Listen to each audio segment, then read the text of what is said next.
तो मैं ये सोच के चल रहा हूँ ये केमिस्ट्री का पहला लेक्चर है और आप लोगों को केमिस्ट्री बिल्कुल भी नहीं आती है।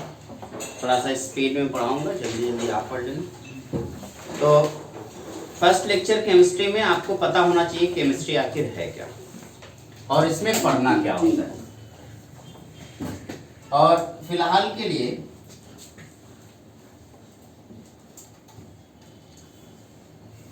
केमिस्ट्री का जो पहला टॉपिक है, जो चैप्टर नंबर 1 है, वो है आपका some basic concept of chemistry.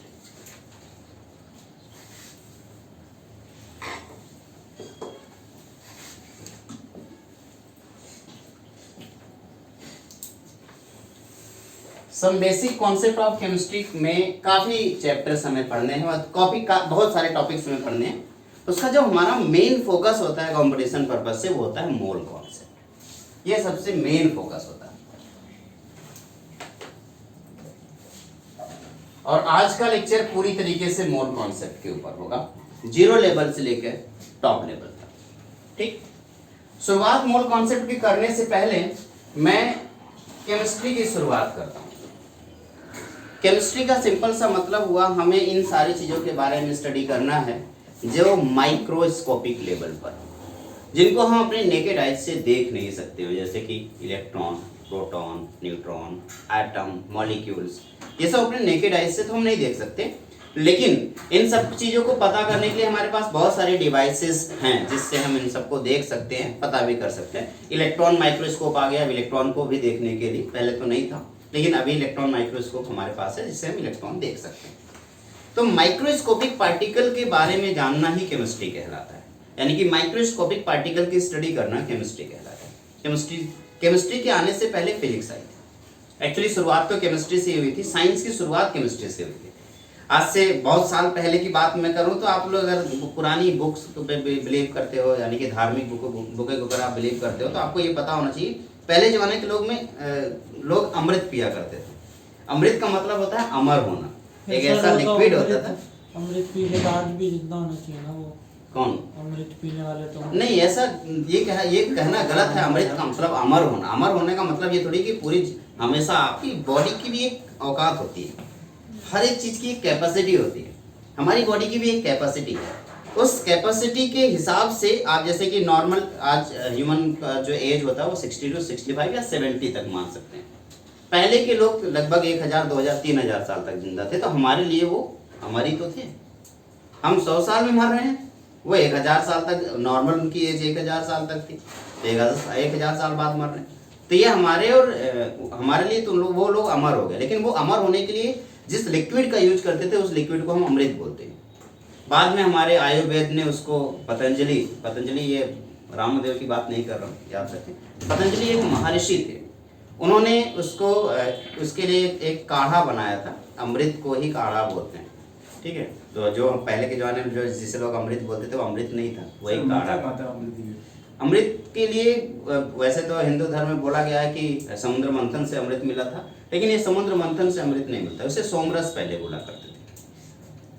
एक नदी थी जो अब तो विलुप्त हो गई है, पूरी तरह से खत्म हो गई, उसे सरस्वती नदी बोलते हैं। अभी भी नीचे है वो, कहाँ है ये मुझे नहीं पता, नीचे ऊपर का कॉन्सेप्ट ही नहीं है पूरे उसमें देखा जाए तो।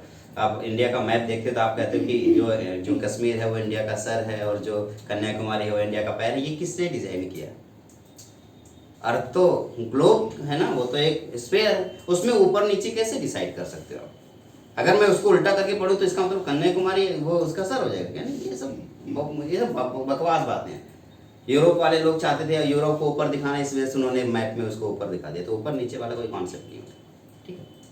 फिलहाल के लिए केमिस्ट्री की उत्पत्ति बता रहा हूँ। केमिस्ट्री बहुत पहले सनातन है, बहुत पहले से है। सबसे पहला साइंस था केमिस्ट्री। उसी केमिस्ट्री से मेडिसिन तक बना, मेडिकल साइंस आगे बढ़ा। उसी केमिस्ट्री के बाद फिर फिजिक्स आगे बढ़ा। आप फिजिक्स में बहुत सारा पार्ट केमिस्ट्री के पढ़ते हो। आप मॉडर्न फिजिक्स अगर आप देखें तो एटम, न्यूक्लियाई, मॉलिक्यूल्स, वो सब आप पढ़ते हैं। यहाँ पे हम बात करने वाले हैं मोल कॉन्सेप्ट की। मोल कॉन्सेप्ट को समझना है तो आपको बहुत सारी चीजें और समझनी पड़ेंगी। केमिस्ट्री में किसी भी एलिमेंट, पहले ढेर सारे एलिमेंट हुआ करते थे, ठीक है, और आज भी हमारे पास 118 एलिमेंट है जो पीरियोडिक टेबल सामने लगी हुई है, आप उसमें देख सकते हैं। हर एक एलिमेंट का अपना एक सिंबल होता है, ठीक है। लेकिन इन सारी चीज़ों को सुन उससे पहले कि ये सब होता क्या है, बना कैसे, इससे पहले हम बहुत पहले टाइम में बहुत पीछे जाते हैं। टाइम में हम कितना पीछे जा सकते हैं? आप सोचो कितना ज़्यादा पीछे जा सकते हैं? बिग बैंग तक जा सकते हैं, उससे ज़्यादा पीछे नहीं जा सकते हैं।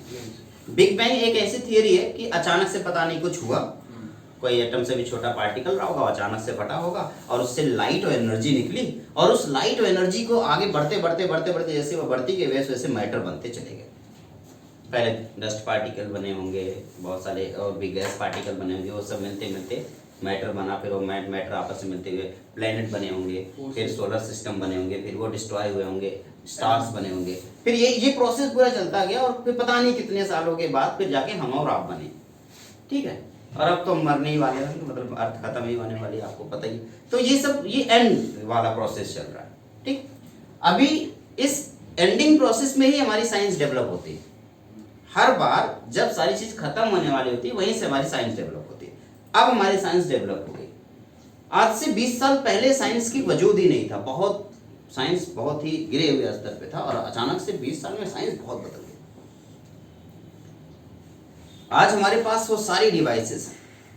पुराने जमाने में अगर किसी ने आपसे कहा कि यार हम बस ऐसे हाथ लगाएंगे और यहां से मुंबई बात कर लेंगे, तो लोग थप्पड़ मारते आपसे, ऐसे हाथ लगाओगे मुंबई। आज तो आप यही करते हो, मोबाइल लगाए, हाथ लगाया, हम वहां बात करते हैं, हाथ में एक डिवाइस। मोबाइल बनने से पहले अगर कोई ये बोला होता तो उसे तो पीटा ही जाता, उसके अलावा क्या ही कर सकता। पहले के राजा महाराजा यही तो करते थे। एक बंदे ने, ये उस टाइम की बात है, केमिस्ट्री आगे बढ़ी थी, जिस टाइम में अगर किसी ने गलती से कह दिया कि हाथ धुलने से बीमारियां कम होती है, उसको फांसी चढ़ा दिया गया। सिर्फ एक बात बोलने से, हाथ धुलने से बीमारियां कम होती है। तो हाथ धुलने से बीमारी कैसे कम हो जाएगी? आज देख लो, आप हर 2 मिनट पे हाथ धुलते हो, 2 साल से आप यही करते आए, हाथ धुल के आपकी स्किन खराब हो गई।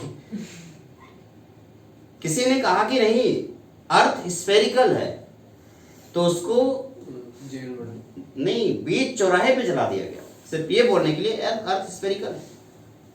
किसी ने कह दिया कि नहीं अर्थ सन के चारों तरफ मूव करती है, ना कि सन अर्थ के चारों तरफ। यूरोप तो अभी भी यही कहता है सर। कौन? रशिया तो। अरे कहने वो सब तो कहते ही रहेंगे। नहीं मतलब ऐसे वही मानते हैं वो लोग अभी भी ये कॉन्सेप्ट। नहीं, कॉन्सेप्ट ये तो गलत हो चुका है ना। अब अभी हम पता नहीं कौन से प्लेनेट पे पहुंच चुके हैं। हाँ, मार्स मिशन तक तैयार हो चुका है, लेकिन उसके बावजूद लोग मानने वाले तो बहुत कुछ मानते हैं। साइंस इतना आगे बढ़ने के बाद भी आज मोदी जी हिंदू और मुस्लिम को लड़ा करके वोट जीत ले रहे हैं, तो क्या ही कर सकते हैं। हाँ, क्योंकि हमें साइंस के बारे में पता ही नहीं है। किसी ने योगी जी अपना 2-4 माला पढ़ करके, उन्होंने 2-4 ज्ञान दे करके पूरे यूपी को हथिया लिया, और बेचारे उन रोमियो का क्या, जो उन्हें भाग के दिल्ली आना पड़ा वैलेंटाइन मनाने के लिए। सोचो तो। कौन? अरे मैं तो एक एग्जांपल दे रहा था। इसमें अगर कोई बीजेपी वाला है प्लीज उसे माफ करना, ठीक है। मैं तो मोर कॉन्सेप्ट में आगे बढ़ते हैं। साइंस को स्टार्ट करने से पहले हर एक मैटर बना था पूरी दुनिया में। सबसे पहला जो टास्क होता है वो है आपका मैटर। मैटर क्या होता है ये पता करना है। इस पूरे यूनिवर्स में जितनी चीजें जिसके ऊपर ग्रेविटेशनल फोर्स लगता है वो मैटर। अब ग्रेविटेशनल फोर्स तो तभी लगेगा जब मास होगा, बिना मास की ग्रेविटी काम नहीं करेगी, m×g है। तो इस पूरे यूनिवर्स में जितनी चीजें जिसके ऊपर ग्रेविटेशनल फोर्स लग सकता है, यानी कि जिसके पास मास है और जो स्पेस ऑक्यूपाई करे, वो मैटर कहलाता है। एनीथिंग हैविंग मास, मैं पूरा लिखता जाऊंगा, एनीथिंग आप भी लिखते जाए, having mass and occupy space called matter. इस पूरी दुनिया में जितनी भी चीजें हैं जिसके पास मास है और जो स्पेस ऑक्यूपाई कर रहा है वो क्या कहलाएगा? मैटर कहलाएगा। फिर इस मैटर को तोड़ने की कोशिश की गई। अगर मैटर है तो किसी न किसी चीज से मिलकर बना होगा, तो जब मैटर को तोड़ा गया तो मॉलिक्यूल मिला, और जब मॉलिक्यूल को, भाई अब मॉलिक्यूल बना ये भी किसी न किसी चीज से मिलकर बना होगा, तो मॉलिक्यूल को तोड़ने पे हमें एटम दिखाई देता है, और उस एटम को तोड़ने पे हमें सब एटॉमिक पार्टिकल मिलते हैं।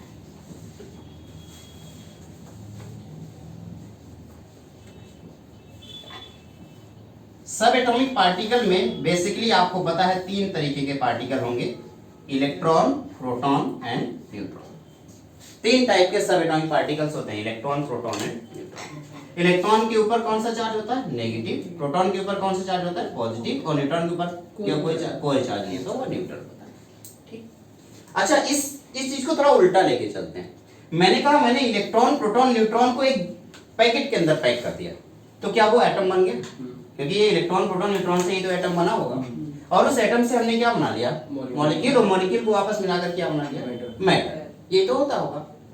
चलिए एक काम करते हैं, जरा सोचो, जो भी आपने एटम बनाया होगा, अगर उस एटम से जब आप मॉलिक्यूल बना रहे होगे, तो अब ये पहले ये सोचो कि अगर हमने इलेक्ट्रॉन, प्रोटॉन, न्यूट्रॉन को मिला करके एटम बनाया है, तो क्या एटम इस बात पे डिपेंड करेगा कि इलेक्ट्रॉन, प्रोटॉन, न्यूट्रॉन कितने हैं? अगर हमने number of electron, proton, neutron बदल दिए तो क्या एटम बदल जाएंगे? हाँ बिल्कुल। जैसे कार्बन के पास 6 इलेक्ट्रॉन, 6 प्रोटॉन और 6 न्यूट्रॉन, जबकि हाइड्रोजन के पास 1 इलेक्ट्रॉन, 1 प्रोटॉन, 0 न्यूट्रॉन। तो number of electron, proton, neutron अगर हम बदल देंगे तो क्या बदल जाएगा? एटम बदल जाएगा, है ना? तो यानी कि एटम पूरी तरीके से डिपेंड है किसके ऊपर? नंबर ऑफ इलेक्ट्रॉन, प्रोटॉन और न्यूट्रॉन के ऊपर। ठीक है। अब अगर मैं एटम से मॉलिक्यूल बना रहा हूं, तो क्वेश्चन ये है ना कि एटम तो हजारों है हमारे पास, उन हजारों एटम में से क्या सेम एटम मिलाकर के मॉलिक्यूल बना रहे हैं या डिफरेंट टाइप एटम मिलाकर के मॉलिक्यूल बना रहे हैं? दोनों काम हो सकता है। हाँ, अगर हमने सेम टाइप के एटम को मिलाकर के मॉलिक्यूल बनाया है तो उसको होमो एटॉमिक मॉलिक्यूल बोलेंगे। क्या बोलेंगे? होमो एटॉमिक मॉलिक्यूल। और अगर आपने डिफरेंट टाइप के एटम यूज किए हैं तो हेट्रो एटॉमिक मॉलिक्यूल।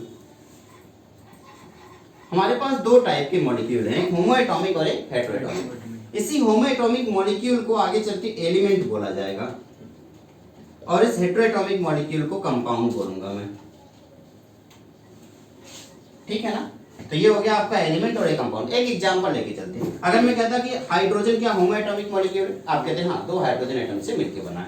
मैं कहता क्या ओजोन होमो एटॉमिक मॉलिक्यूल? आप कहते हैं हाँ। मैं कहता कि O2 क्या होमो एटॉमिक है? आप कहते हैं हाँ। मैंने कहा Cl2, आपने कहा हाँ। हमने कहा S8, आपने कहा, हमने कहा P4, आपने कहा हाँ भाई हाँ।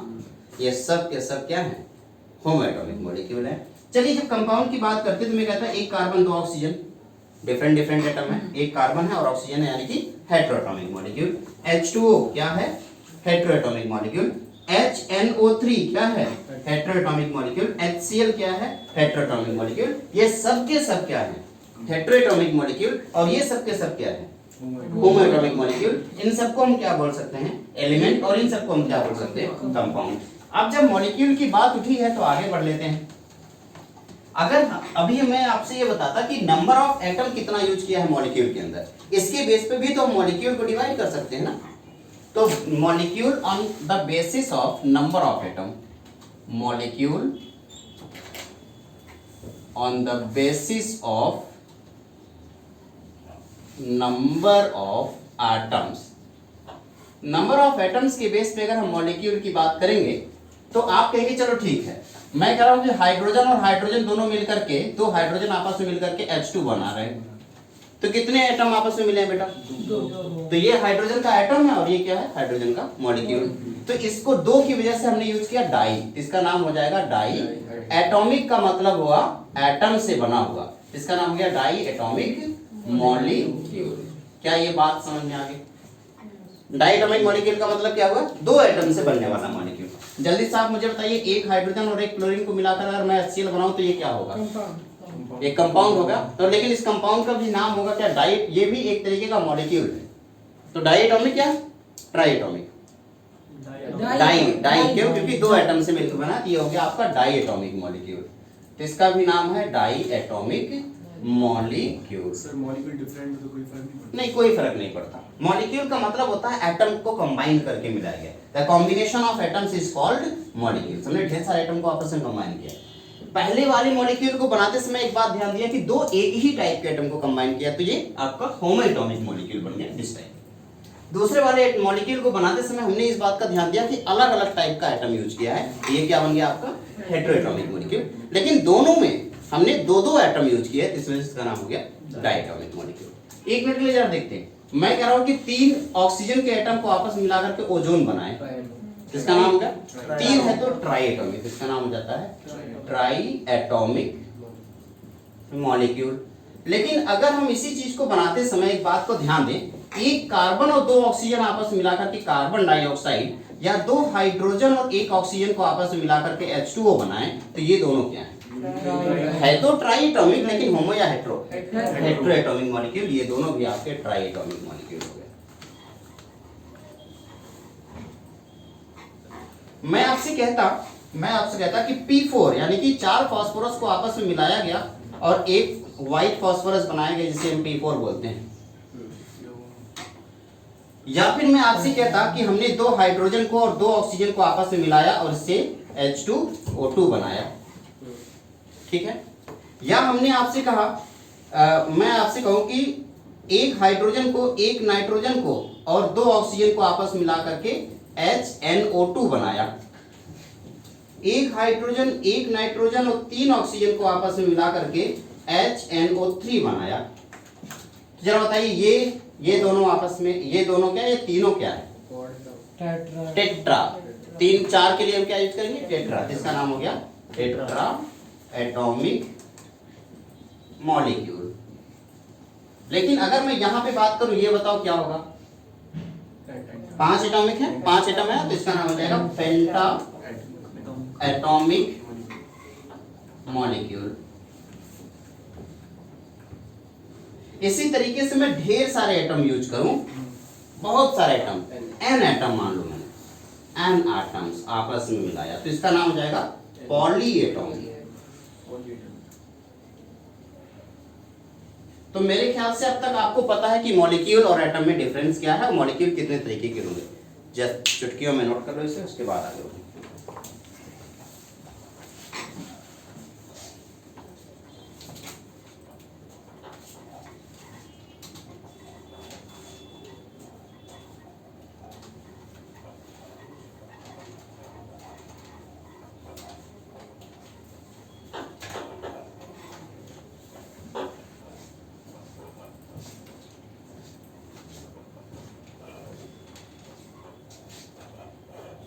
मैम अंकित से बोलिए पानी भेज दे।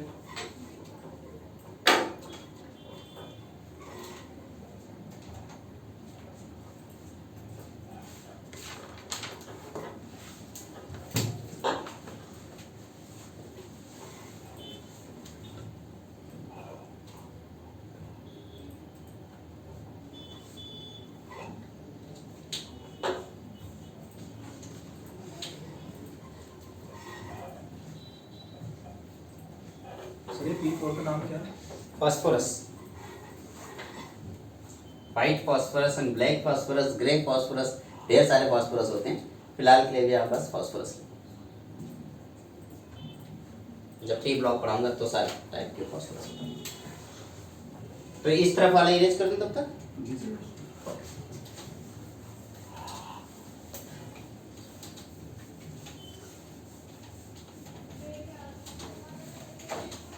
चलो, तो अब चूंकि आपको मॉलिक्यूल्स पता है, एटम्स पता है, हमने ये भी देख लिया कि एटम होता क्या है। एटम होता है कॉम्बिनेशन ऑफ सब एटॉमिक पार्टिकल, उसको हम एटम बोलते हैं। या आप कह सकते हैं पैकेट ऑफ सब एटॉमिक पार्टिकल एटम है। हमें उस एटम के बारे में डिटेल में जानना है। Atom, this is the packet of सब एटॉमिक पार्टिकल। सब एटॉमिक पार्टिकल में क्या होगा? इलेक्ट्रॉन, प्रोटॉन और न्यूट्रॉन। इलेक्ट्रॉन, प्रोटॉन, न्यूट्रॉन, इन तीनों का जो पैकेट होता है उसी को हम क्या बोलते हैं? एटम बोलते हैं। ठीक है। अब हर एक एटम, एक किसी भी एटम को रिप्रेजेंट करना है, तो बेसिकली किसी भी एलिमेंट की एक एटम को रिप्रेजेंट करना है तो उसको एक सिंबल से रिप्रेजेंट करते हैं, वो होता है एक्स। और इस एक्स अभी भी ये अधूरा है, इसका रिप्रेजेंटेशन। इसको अगर हमें लिखना है तो इसके लिए हम यहाँ पे लिखते हैं जेड और यहाँ पे लिखते हैं ए। ये जो जेड आपको दिख रहा है इसको हम बोलते हैं एटॉमिक नंबर, और इसको क्या बोलते हैं? Mass number. अब किसी भी चीज को रिप्रेजेंट करना है, किसी भी एटम को रिप्रेजेंट करना है, तो उसके लिए हमें 3 चीजों की रिक्वायरमेंट होगी। पहला एटॉमिक नंबर, दूसरा मास नंबर, और तीसरा उसका सिंबल क्या है, लेटर क्या है। इन तीनों से हम किसी भी एटम को अच्छे से लिख सकते हैं, उसको समझ सकते हैं ये क्या है। जैसे कार्बन का होता है C, लेकिन सिर्फ C लिखना कार्बन के एटम को रिप्रेजेंट नहीं करता, 6C12 लिखना पड़ता है, ठीक है। ओके गुड, आगे बढ़ते हैं। मैं बस बेसिकली आपसे पूछना चाहूंगा कि ये एक एटम है, मान लो ये क्या है, एटम। तो ये एटम किस चीज का है, पैकेट ऑफ सब एटॉमिक पार्टिकल यानी इलेक्ट्रॉन प्रोटॉन न्यूट्रॉन। तो मैंने कहा इसमें ढेर सारे इलेक्ट्रॉन होंगे और ढेर सारे प्रोटॉन होंगे, ढेर सारे न्यूट्रॉन होंगे। तो मैंने ये जो बड़ा बड़ा ऐसे सर्कल दिख रहा है ब्लैक कलर का, ये न्यूट्रॉन है मान लो, क्योंकि मेरे पास कलरफुल मार्कर नहीं है तो इसलिए मैं साइज डिफरेंस कर देता हूँ, ठीक है। और ये जो दिख रहा है आपको, ये आपका प्रोटॉन है, ठीक। ये थोड़ा सा छोटा साइज जो दिख रहा है ये प्रोटॉन, और ये जो आपको दिख रहा है ये क्या है, इलेक्ट्रॉन। तो मैंने इलेक्ट्रॉन प्रोटॉन न्यूट्रॉन को मिला करके मैंने एक एटम बना लिया। मुझे नहीं पता भी एटम है क्या, दिखता कैसा है, मुझे भी नहीं पता है, वो तो बाद में एटॉमिक स्ट्रक्चर में पता चलेगा। फिलहाल के लिए हमें इतना जरूर पता है कि अगर ये एटम है तो इस एटम के अंदर तीन चीजें होंगी, इलेक्ट्रॉन प्रोटॉन और न्यूट्रॉन। तो ये जो डॉट दिख रहा है ये इलेक्ट्रॉन है, उसके बाद थोड़ा सा जो बड़ा हो गया ये प्रोटॉन है, और जो सबसे बड़ा वाला जो सिंबल दिख रहा है वो न्यूट्रॉन। मैं कह रहा हूं कि ये तो ऐसे हो गया कि एक पैकेट, एक पॉलीथीन ले लिया और इस पॉलीथीन में हमने एप्पल रख लिए, ठीक है, लेमन रख लिए और ग्रेप्स रख लिए। तो एप्पल क्या है, न्यूट्रॉन, लेमन क्या है, प्रोटॉन, एंड ग्रेप्स क्या है, न्यूट्रॉन। इन तीनों को हमने एक पॉलीथीन में बांधा और मस्त, मतलब फेंका नहीं, वेट करा दिया, वेइंग मशीन पे डाल के हमने वेट करा दिया। तो फल वाले से जब हमने वेइंग मशीन पे डाल के इसको वेट कराया तो हमने जाने अनजाने में किन चीजों को वेट किया है, उन फ्रूट्स को वेट किया ना। उन्हीं फ्रूट्स को हम बोलते हैं सब एटॉमिक पार्टिकल्स। कौन कौन से सब एटॉमिक पार्टिकल्स है, इलेक्ट्रॉन प्रोटॉन और न्यूट्रॉन। मैं कह रहा हूं उस एप्पल और लेमन की कंपेयर में क्या ग्रेप्स का कोई वेट होगा, माना जाएगा या नेग्लिजिबल होगा। मैं कह रहा हूं एक एप्पल है उसको वेट किया, उसमें हमने एक लेमन डाल दिया तो वेट कुछ हुआ होगा, लेकिन हमने एक छोटा सा ग्रेप्स उसमें डाल दिया, छोटा सा चने डाल दो, क्या उसका कोई इफेक्ट पड़ेगा, नहीं। मैं आपको बता दूं कि नॉर्मली जो वेट होता है, इलेक्ट्रॉन का जो मास होता है उसे हम लोग बोलते हैं 0 AMU। ये दुनिया का सबसे छोटा यूनिट है, एटॉमिक मास यूनिट, इससे छोटा कोई यूनिट नहीं होता। इसे सिंपल शब्दों में यू भी आजकल लिखने लगे हैं, पहले एटॉमिक मास यूनिट लिखते थे। तो इलेक्ट्रॉन का जो मास होता है वो 0 AMU, प्रोटॉन का मास होता है 1 AMU, जबकि न्यूट्रॉन का भी मास अप्रोक्सीमेटली 1 AMU हम लेके चलते हैं, जबकि थोड़ा सा ज्यादा होता है, लेकिन हम मान लेते हैं 1 AMU। तो इलेक्ट्रॉन का मास 0 AMU, प्रोटॉन का मास 1 AMU एंड न्यूट्रॉन का मास 1 AMU। मैं कह रहा हूं इन सबको मिलाकर के ही तो आपका ये एटम तैयार हुआ है बेटा। तो इस एटम का जब हम वेइंग मशीन पे मास इसको देखेंगे तो क्या हम इसको एटॉमिक वेट बोलेंगे, यस और नो? इस एटम को मैंने एक वेइंग मशीन पे डाल के रखा है, इसका वेट निकालना, तो हमें एटॉमिक वेट निकालना, कैसे निकलेंगे एटम? इसी एटॉमिक वेट को कई कई जगहों पे हम एटॉमिक मास बोलते हैं, है ना। तो अगर आपसे क्वेश्चन पूछा जाए व्हाट इज एटॉमिक मास या एटॉमिक वेट, तो आप कहेंगे वेट और मास ऑफ वन एटम। एक एटम का मास या एक एटम का वेट एटॉमिक वेट या एटॉमिक मास कहलाता है। लेकिन क्वेश्चन ये है कि अगर एटॉमिक वेट की आप बात कर रहे हो या एटॉमिक मास की आप बात कर रहे हो, तो क्या जाने अनजाने में आपने उसके अंदर भरे हुए सभी इलेक्ट्रॉन प्रोटॉन न्यूट्रॉन का मास की बात की है ना। जब मैं उस पॉलीथीन की वेट की बात करूंगा तो मैं फ्रूट्स के वेट की बात कर रहा हूं, तो मैं सिर्फ पॉलीथीन का वेट मानूंगा या उसके अंदर भरे हुए सारे फ्रूट्स की वेट मानूंगा? सही, फ्रूट्स होंगे, फ्रूट्स में यहाँ पे इलेक्ट्रॉन प्रोटॉन न्यूट्रॉन की तरह काम कर रहे हैं। तो आप कहेंगे कि सर एटॉमिक वेट का मतलब weight of all protons plus all neutrons plus all electrons. पूरे इलेक्ट्रॉन का वेट, प्रोटॉन का वेट और न्यूट्रॉन का वेट आपस में क्या ऐड करा देंगे तो क्या आ जाएगा एटॉमिक वेट। जल्दी से मुझे बताइए क्या इलेक्ट्रॉन का कोई वेट होगा? नहीं। लेकिन अगर मैं आपसे कहूं कि आप मुझे एक बात बताओ कि एटॉमिक वेट पता करना है, वेट ऑफ ऑल प्रोटॉन्स, जबकि हमें एक प्रोटॉन का मास पता है, एक प्रोटॉन का मास कितना है 1 और हमें पूरा उस एटम के अंदर पूरे प्रोटॉन का मास निकालना है। क्या करूं, हमें क्या दे दूंगा आपको? अगर मैं आपको नंबर ऑफ प्रोटॉन दे देता तो क्या आप निकाल लेते? कैसे निकालते? जितने नंबर ऑफ प्रोटॉन है मल्टीप्लाइड बाई 1 एमयू, यही ना? ठीक है, तो मैं ऐसे कहता कि weight, atomic weight equals to weight of one, या फिर मैं लिखूं नंबर ऑफ, ऐसे लिख दूं ना, number of protons multiplied by 1 AMU plus यहाँ पे क्या लिखना चाहिए मुझे?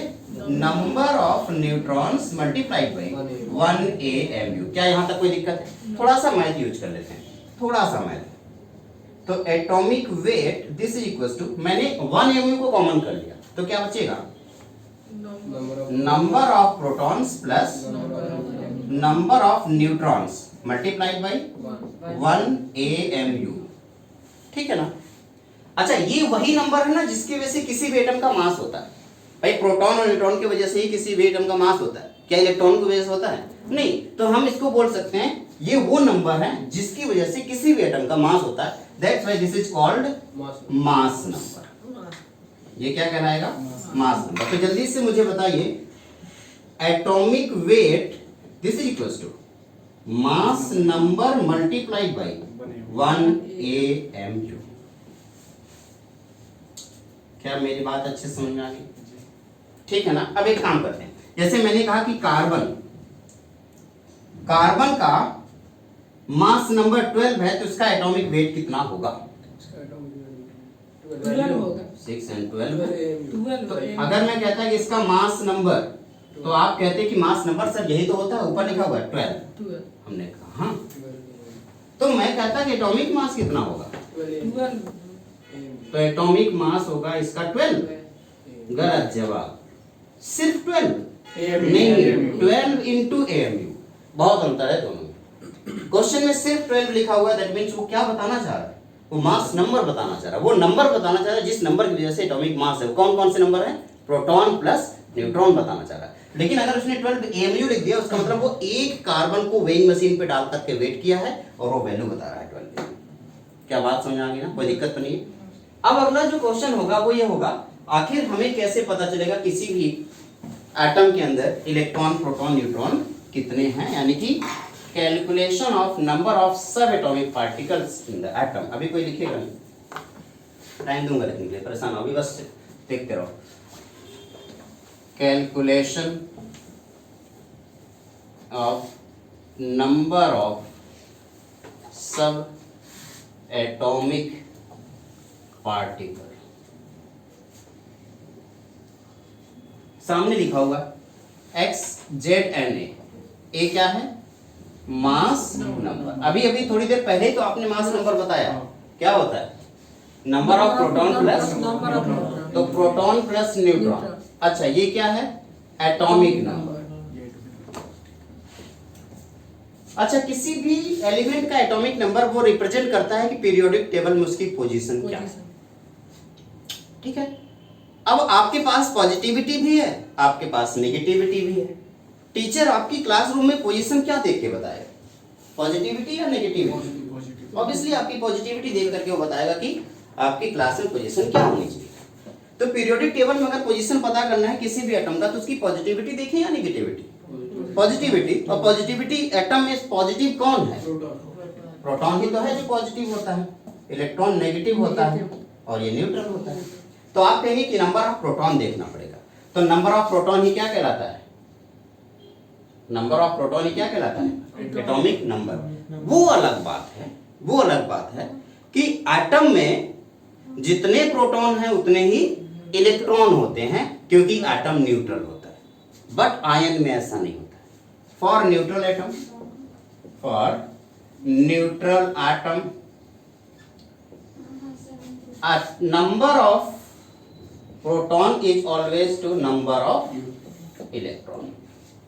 न्यूट्रल एटम के केस में बात कर रहा हूं, हर किसी के केस में मैंने बात नहीं की। आयन के केस में ऐसा नहीं होता, कैटायन या एनायन के केस में बदल जाएगा, लेकिन न्यूट्रल एटम के लिए यही होगा। अब एक छोटा सा क्वेश्चन, मैंने कहा मैं यहाँ पे एलिमेंट लिखूंगा, यहाँ पे ऊपर देखते हुए सारी बातें बताना।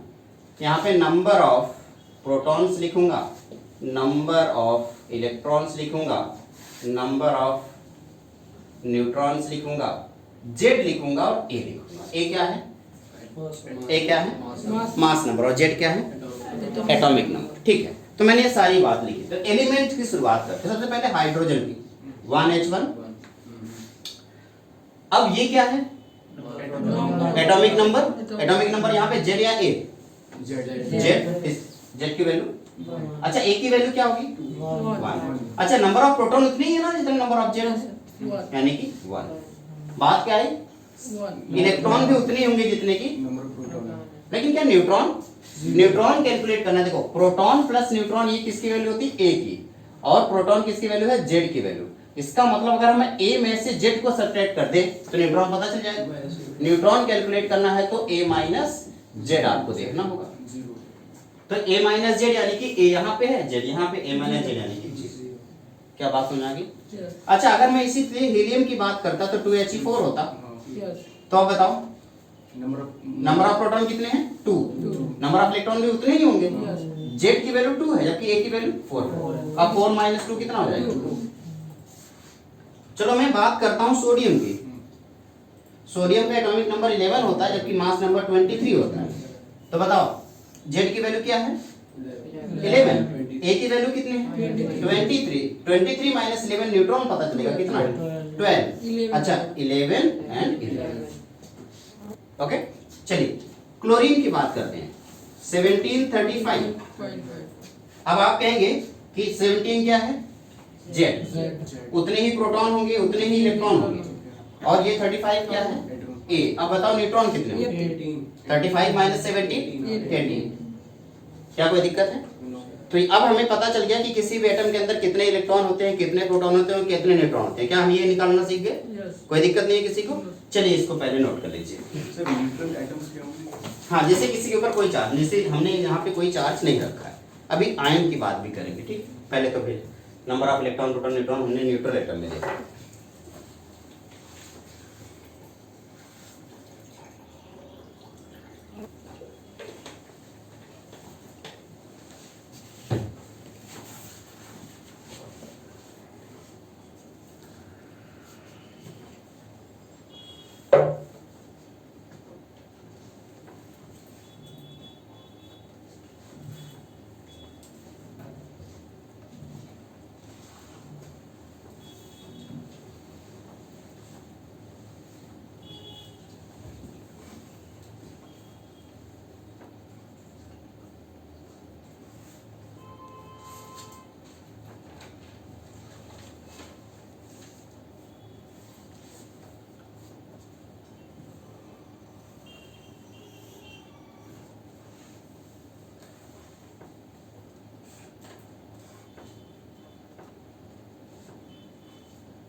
इस तरफ वाले अरेंज करें। जी। इसमें एटॉमिक नंबर होगा सर, ये क्या बेटा? ये यहाँ जहाँ मिटा यहाँ पे ये एटॉमिक मास है, मास नंबर। हाँ तो क्या दिक्कत है? तो एटॉमिक नंबर उसमें 6 होगा नहीं? हाँ एटॉमिक।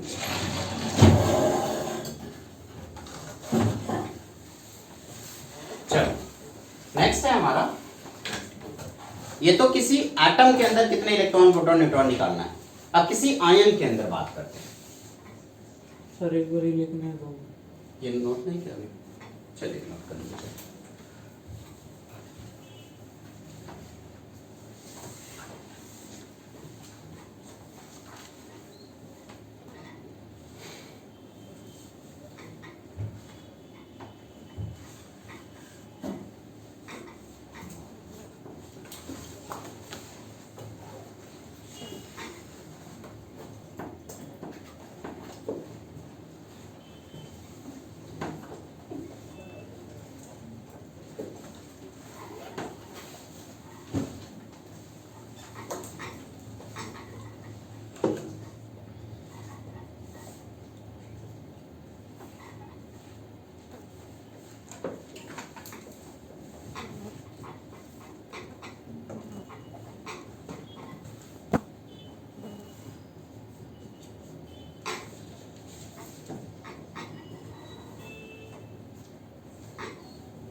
चलिए रच कर।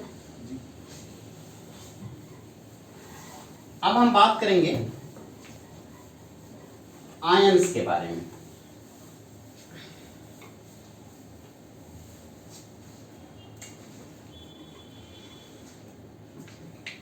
आयंस देखें, फॉर आयंस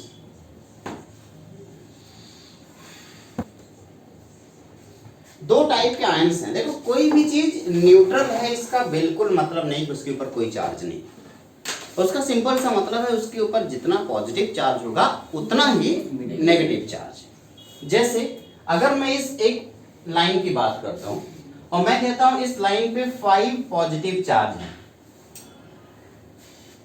और उतने ही अगर मैं नेगेटिव चार्ज इसको दे दूं, तो इसका मतलब हर एक पॉजिटिव हर एक नेगेटिव के साथ मिलकर के अपने आप को न्यूट्रलाइज बना देता है, न्यूट्रल।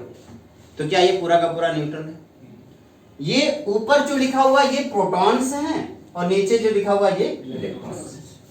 मैं कह रहा हूं इस पूरे वायर के अंदर से एक इलेक्ट्रॉन निकाल लूं तो क्या हो जाएगा? ये पूरा का पूरा वायर पॉजिटिव चार्ज हो जाएगा, क्योंकि इधर तो न्यूट्रल है लेकिन ये वाला न्यूट्रल नहीं। अगर एक और इलेक्ट्रॉन निकाल लूंगा तो 2 पॉजिटिव चार्ज आएगा, एक इलेक्ट्रॉन और निकालूंगा तो 3 पॉजिटिव चार्ज। किसी भी एटम से इतना इलेक्ट्रॉन निकाला जाएगा उसके ऊपर उतना ही पॉजिटिव चार्ज आ जाएगा, ठीक है। लेकिन मैं कह रहा हूं अगर ये न्यूट्रल है, दूसरा कंडीशन, मैं इसमें एक और चार्ज नेगेटिव चार्ज दे दूं तभी -1 हो जाएगा, एक और नेगेटिव दे दूं तो -2। सेम इसी तरीके से अगर आपके पास एक न्यूट्रल एटम ए है और उस एटम ए को आपने एक इलेक्ट्रॉन दे दिया तो ए के ऊपर कौन सा चार्ज आएगा? Minus charge. और अगर आपने उस एटम के अंदर से एक इलेक्ट्रॉन निकाल लिया तो उसके ऊपर कौन सा चार्ज आएगा? Positive charge. बात समझ आ रही? एक इलेक्ट्रॉन इंटर करने पे नेगेटिव चार्ज, इसे हम एनायन बोलते हैं। और अगर पॉजिटिव चार्ज आया तो इसको हम क्या बोलेंगे? कैटायन। अब अगर इसमें पता करना, जैसे मैं आपसे पूछता कि सोडियम 1123 होता है, उसमें इलेक्ट्रॉन कितने हैं? 11। प्रोटॉन कितने हैं? 11। और न्यूट्रॉन कितने हैं? 12। क्या ये बात समझ आती है? अभी थोड़ी देर पहले किया। लेकिन अगर मैं कहता कि सोडियम प्लस के बारे में बताओ, प्लस का मतलब क्या होगा? एक इलेक्ट्रॉन बाहर चला गया, बाकी कोई चेंजमेंट नहीं होता, 10 हो जाएगा सिर्फ। तो बस एक इलेक्ट्रॉन कम हो जाएगा, बाकी सब वही रहेगा। तो बताओ इसके लिए एटॉमिक नंबर भी वही है, मास नंबर भी वही है, बिल्कुल नहीं बदला, बस अंतर सिर्फ इतना हो गया कि एक इलेक्ट्रॉन की इसमें कमी आ गई। अब बताओ इलेक्ट्रॉन कितने बचे? 10। प्रोटॉन वही रहेंगे और न्यूट्रॉन भी वही रहेंगे, क्योंकि पॉजिटिव या नेगेटिव चार्ज किसकी वजह से आ रहा था? इलेक्ट्रॉनों की वजह से आ रहा था, इस वजह से। चलो मैग्नीशियम जब आपको पता है Mg, एटॉमिक नंबर किसी को पता है? या सर हाँ? और मास नंबर कितना होता है? 24। चलो ठीक है, जल्दी से बताओ इलेक्ट्रॉन कितने हैं इसमें? इलेक्ट्रॉन 12। प्रोटॉन कितने हैं? 12। और न्यूट्रॉन कितने हैं?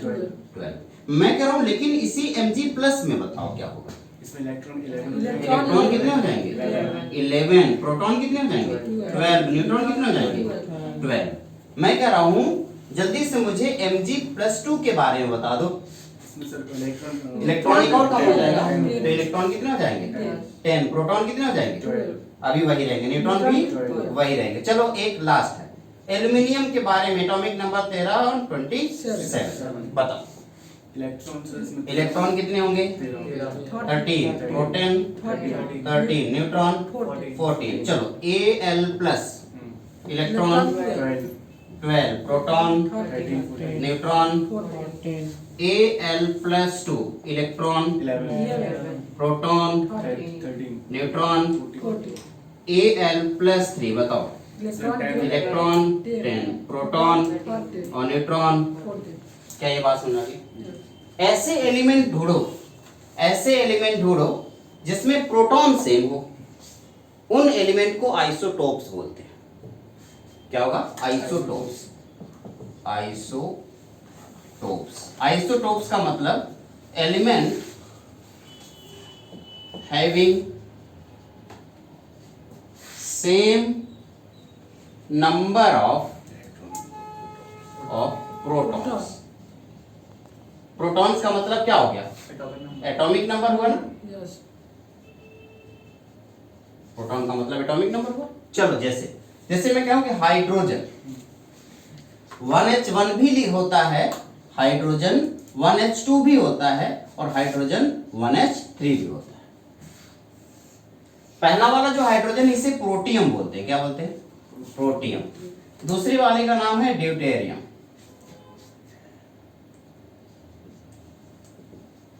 और तीसरे वाले का नाम है ट्राइटियम। आप मुझे बताओ इसके लिए इलेक्ट्रॉन कितना है? इसके इलेक्ट्रॉन 1 प्रोटॉन कितना है? न्यूट्रॉन कितना है? इसके लिए इलेक्ट्रॉन कितना है? इलेक्ट्रॉन 1 प्रोटॉन कितना है? One. न्यूट्रॉन कितना है? 1 1। इसके लिए 1 1। तो ऐसे एलिमेंट जिनमें नंबर ऑफ प्रोटॉन सेम हो, देखो नंबर ऑफ प्रोटॉन सेम है ना, यस तो आप इसको क्या बोलोगे? आइसोटोप्स। ये क्या कहलाए दूसरे के? आइसोटोप्स। इसी तरीके से कार्बन होता है। कार्बन के पास 6C12, 6C13 एंड 6C14।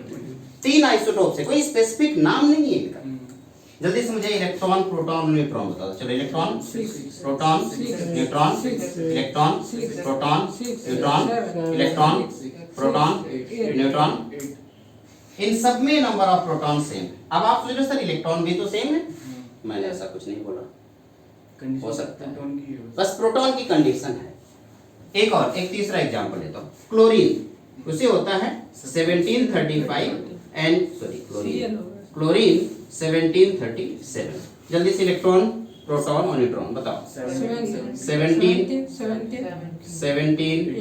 18 हाँ 17 17 19 20।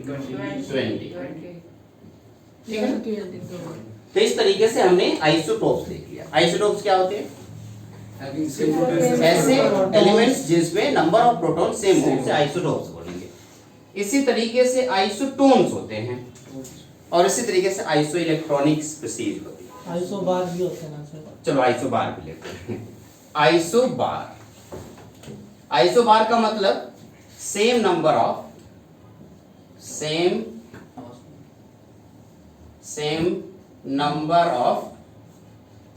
ए क्या है? Mass number. ऐसे एलिमेंट जिनका मास नंबर सेम हो उन्हें क्या बोलेंगे? आइसोबार कहलाएंगे। ठीक है, जैसे पोटेशियम और कैल्शियम। दोनों का मास नंबर में बहुत ज्यादा अंतर नहीं है, सेम, वो आइसोबार कहलाएंगे। Same number of mass number की जगह पे क्या लिख दूं, ए लिख दूं। अब देखो इतना ज्यादा टाइम नहीं है इसमें ज्यादा एक्सप्लेन करने के लिए, इसलिए अभी आपको पता चल गया क्या है, ठीक है। अगला है आइसो इलेक्ट्रॉनिक। आइसो इलेक्ट्रॉनिक समझ गए होंगे अब तक क्या होगा, सेम नंबर ऑफ इलेक्ट्रॉन्स। चलिए यहाँ आपको देख के कोई एग्जांपल मुझे दे दो, यही होगा सर, यही होगा, हाइड्रोजन। सामने है क्या है, आपने कहा sodium, sodium sodium plus, sodium plus के पास कितने इलेक्ट्रॉन है, 10, और Mg प्लस 2, Mg प्लस 2 कितने इलेक्ट्रॉन है, 10, Al प्लस 3, Al प्लस 3, क्या इन सबके पास 10 इलेक्ट्रॉन है, ये सब एक दूसरे के क्या हो गए, आइसो इलेक्ट्रॉनिक। हमने देखा आइसोबार क्या होता है, आइसोटोप क्या होता है, आइसो इलेक्ट्रॉनिक क्या होता है, एक आइसोटोन होता है। आइसोटोन मतलब समझ गए होंगे, टोन से ही समझ गए होंगे, टोन का मतलब क्या हो गया, सेम नंबर ऑफ न्यूट्रॉन। तो अब हमें पता है आइसोटोप यानी कि same number of proton, isotone यानी कि सेम नंबर ऑफ इलेक्ट्रॉन। मैं यहां पे ऐसे नीचे लिख देता हूं, isotope, isotone, iso electronic and isobar, है ना। आइसोटोप में प्रोटॉन सेम होंगे, आइसोटोन में न्यूट्रॉन सेम होंगे, आइसो इलेक्ट्रॉन में इलेक्ट्रॉन सेम होंगे, और इसमें प्रोटॉन प्लस न्यूट्रॉन। नोट करें इसे, फिर आगे बढ़ेंगे। फिर आप सोच रहे होंगे सर मोल कॉन्सेप्ट तो भी दूर दूर तक कहीं दिख ही नहीं रहा है, आप पढ़ाए जा रहे हो, मोल कॉन्सेप्ट तो आया ही नहीं, अभी आ जाए, बस इसकी जस्ट बात है। सर इसमें एवोगैड्रो नंबर वगैरह होता है। हाँ,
चल नोट कर लिया ना।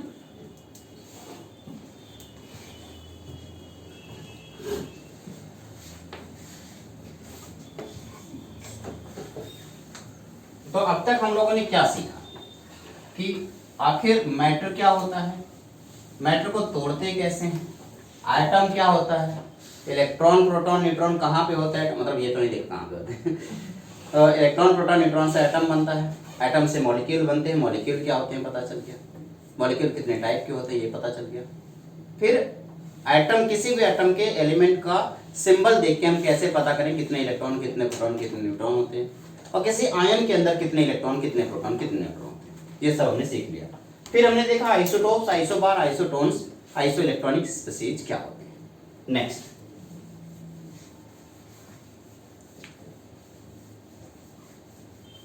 अब एक बार वापस से एटॉमिक मास पे आते हैं। जल्दी से मुझे बताइए एटॉमिक मास क्या होता है। नंबर ऑफ अभी थोड़ी देर पहले बताया था एटॉमिक मास क्या होता है। Number of mass of all सब atomic particles present in the atom, mass यही होता है एटॉमिक मास। या आप कह सकते हैं mass of one atom is called atomic mass, ठीक है ना। तो एक नया टर्म इंक्लूड करते हैं, मैं फिर से लिखता हूं एटॉमिक मास या एटॉमिक वेट भी लिखा जा सकता है। ये क्या होता है, mass of one atom, mass of one atom is called atomic mass. In AMU इसकी वैल्यू जो होती है क्या होती है, AMU। यही तो होता है किसी एटॉमिक मास का वैल्यू। जैसे मान लो एक एलिमेंट Z है, यहाँ पे A लिखा गया, तो आप इसका एटॉमिक मास कितना बोलेंगे, एटॉमिक मास क्या हो जाएगा, आप कहेंगे AMU। लेकिन अगर मैं पूछता मास नंबर बताओ, अब बताओ बेटा, सिर्फ ए होगा, सिर्फ ए होगा। ये दोनों में अंतर पता चलेगा। एक नया टर्म इंक्लूड करूंगा जिससे मैं बोलूंगा अगर इसी एटॉमिक मास को एएमयू के बजाय, क्योंकि एएमयू तो बहुत छोटा है और आप सब में से कोई भी एएमयू को देख नहीं पाएगा, हर चीज को मेजर करने के लिए अपनी एक यूनिट डिसाइड की गई है। एक हाथी के वेट को मेजर करना है, किस में मेजर करोगे, ग्राम में, केजी में या टन में, टन में मेजर करोगे। मेरा वेट मेजर करना होगा, टन में मेजर करोगे, किस में, ग्राम में मेजर करोगे, है ना। इस फोन का वेट मेजर करना है ग्राम में, मेरा तो केजी में मेजर करोगे, इसको ग्राम में मेजर करोगे। मैं कह मैं एक बाल तोड़ के इसे निकाल के रखूं और इसको मेजर करो, मिलीग्राम भी नहीं आएगा, और छोटा जाना होगा, है ना।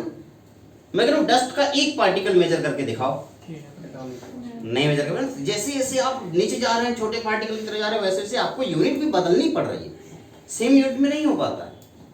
हर समय के साथ यूनिट बदलती चली जा रही है। पहले के टाइम में यूनिट अलग थी, आज के टाइम में यूनिट अलग है। पहले के टाइम में आना चलता था, आना जानते हैं, 4 आना, 8 आना, 16 आना, बाद में 54 58 बोलने लगे इसे, और फिर उससे बाद में रुपया चलने लगा। पहले पैसा आया, पैसा से फिर रुपया आया, ऐसा करें। अभी धीरे धीरे रुपया भी बंद होने वाला है, 1 2 3 4 5 से 10 से शुरुआत हो रही है, और कुछ दिनों बाद तो फिर सब कुछ सारा ये पैसा ही हट जाएगा। दुनिया खत्म नहीं, दुनिया नहीं खत्म होगी, पैसा हट जाएगा। आज से 10 से 15 सालों के बाद ये खत्म हो गया। इंडिया में तो आरबीआई ने 2023 से लॉन्च भी कर दिया है क्रिप्टो। तो अब आपका ये सब पैसा वैसा खत्म ही हो जाएगा, सब डिजिटल मनी आपके पास रहेगा, ठीक है। लेकिन उसका भाई ब्लैक मनी वाले तो कहीं तोड़ निकाल ही लेंगे उसका भी, है ना। सिर्फ ये हाँ, उसी हिसाब से अपना अपना बनाएंगे, इंजीनियरों की थोड़ी सी मांग बढ़ जाएगी। कौन सा होता है इसे मेजर करने का, किस चीज़ का, एटम को। हाँ, एटम को मेजर करने के लिए हम एएमयू है ना हमारे इलेक्ट्रॉन माइक्रोस्कोप, एटम से ही तो मेजर करते हैं। अभी आप लोग जब आप इंजीनियरिंग, अच्छा आप एनडीए वाले, तो मान लो आप में से कोई इंजीनियरिंग कॉलेज में जाएगा तो उससे वहाँ पे एक बहुत ही सोचो, सांस रोक करके हमें मेजरमेंट करना होता है। गलती से आपने सांस ले लिया तो गलत आ जाएगा आंसर।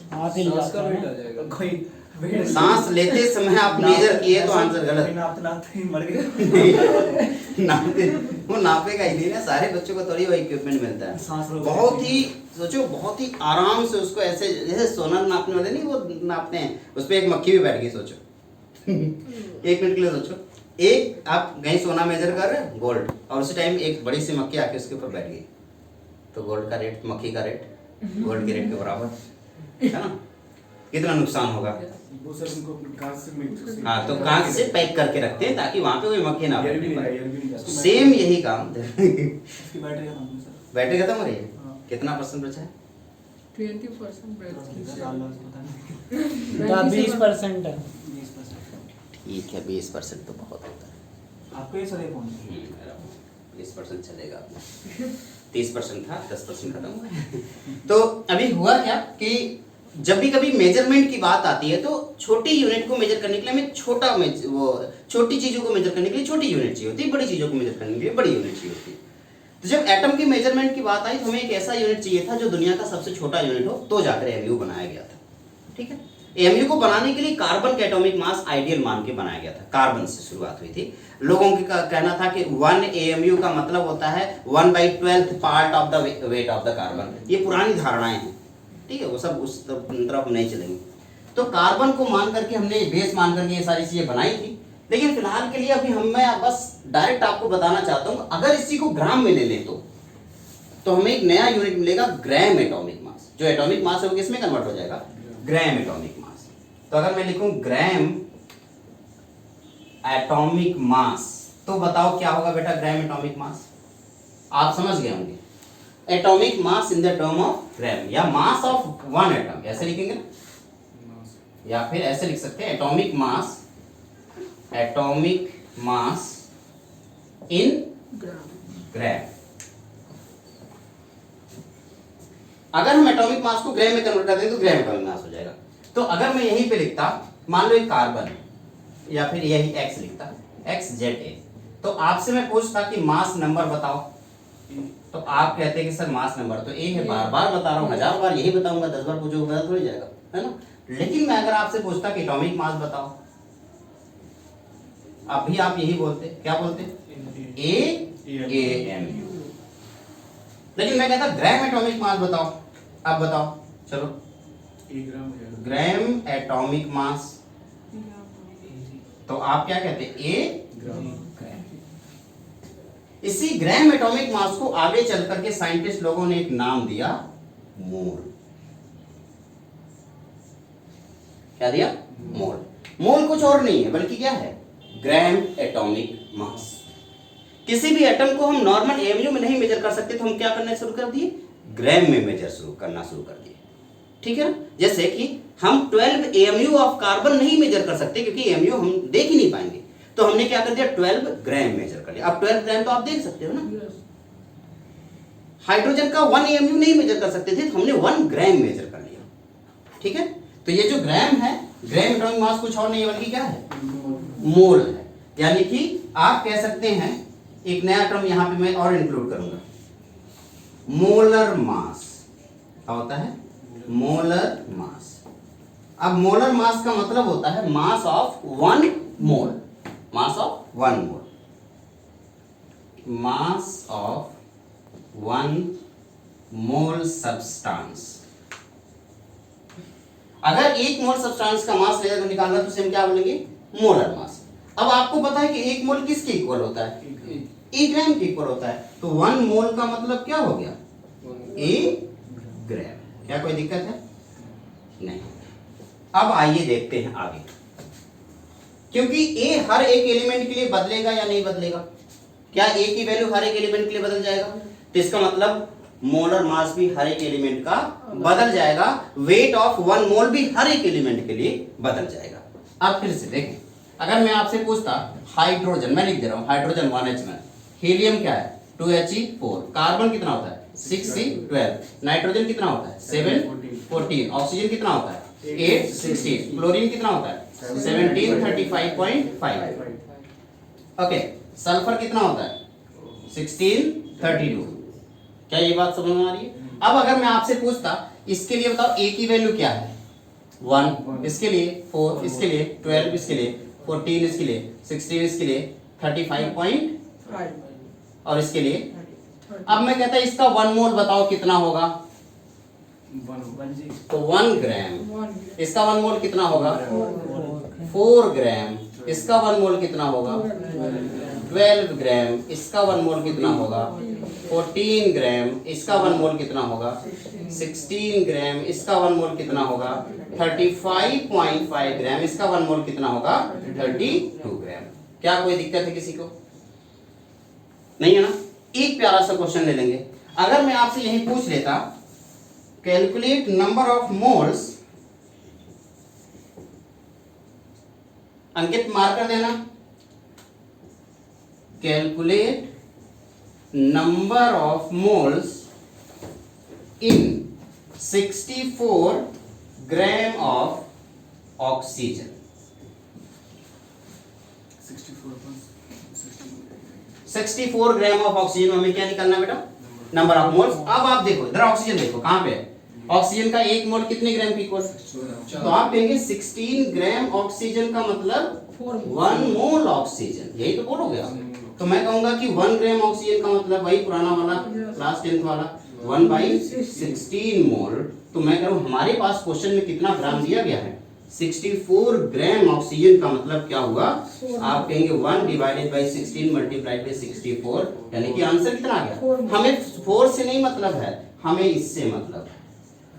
ये क्या है और ये क्या है, ये जो 64 है ये है क्या, ये वो मास है जो क्वेश्चन में दिया हुआ है। क्या इसे मैं गिवन मास बोल दूं, तो और ये जो है ये क्या है, 16 क्या है, 16 मास 1 मोल का मास है। तो क्या 1 मोल का मास मोलर मास कहलाता है, ये तो हुआ मोलर मास, है ना।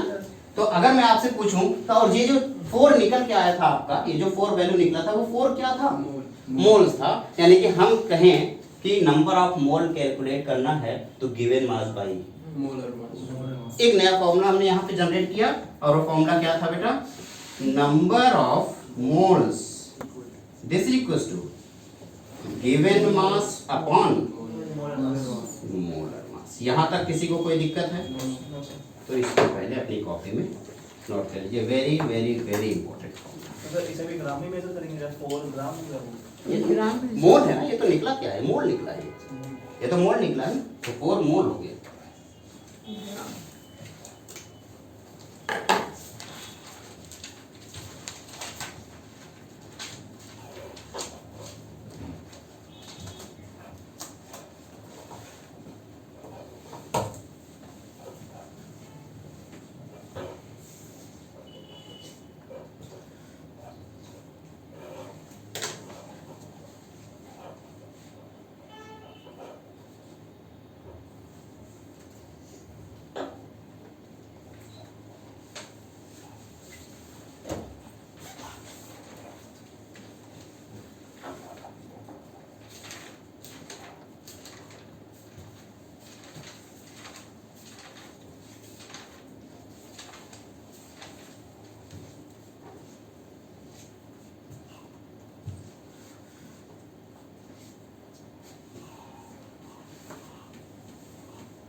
गया।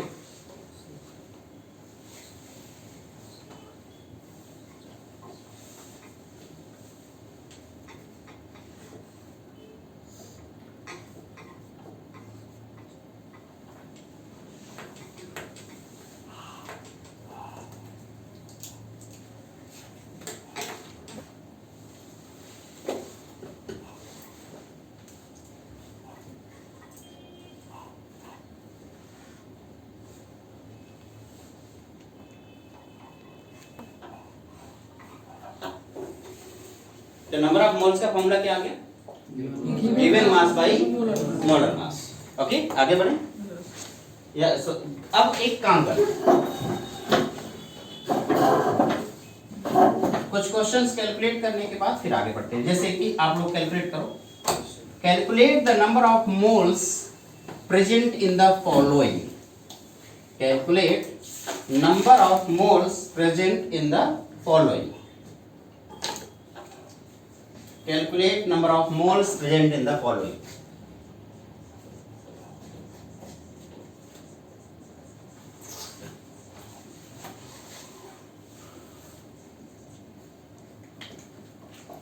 Pehla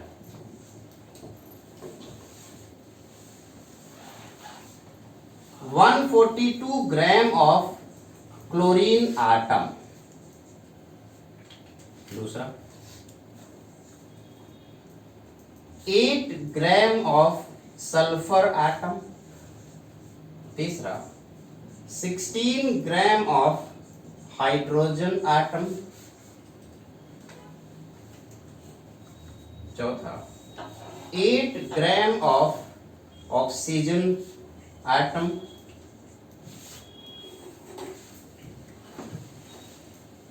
पांचवा 56 gram of nitrogen atom.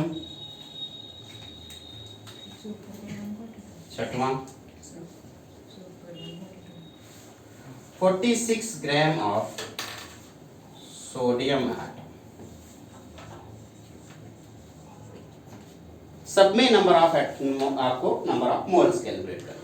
Fourth sixth वाला कैसा है नंबर का? 46 gram of number of sodium atom.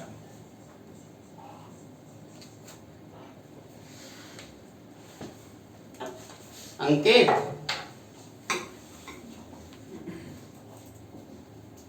ये सब कहाँ गायब हो गए? विलुप्त हो गए सब।